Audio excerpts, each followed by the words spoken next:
Kondensatorlar yig'dik. 30 mikrofarad, 35, 65 mikrofarad bo'ldi. Bitta 400 lik pustkovoy kondensator va bitta 10 mikrofarad sovetskiy kondensatordan qo'yildi. Demak, umumiy 30, 35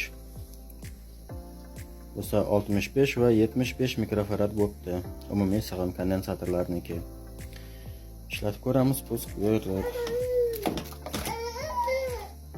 Bunday qo'yamiz joylashtirib.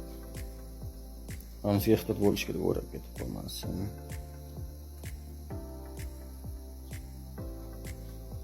O'chgan. Oladigan toki 220 volt kuchlanishda 6,5 amper.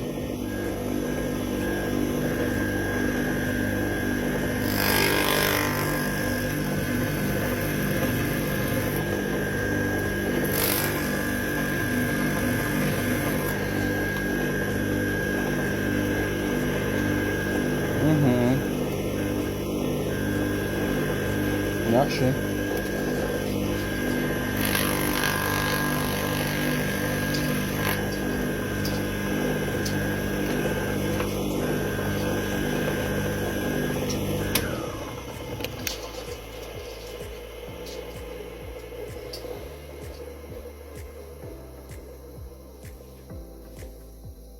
Yo'nalishi soat yo'nalishi bo'ylab, soat aylanish yo'nalishi bo'ylab yaxshi ishlayapti.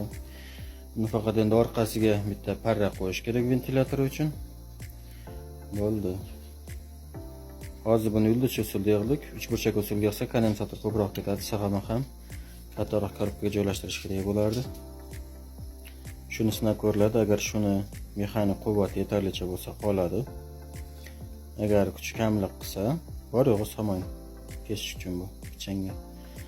Agar kuchi kamlik qilsa, buni 3 burchakka yig'iladi, kattaroq korobka bilan, yana ham ko'proq kondensatorlar bilan yig'iladi.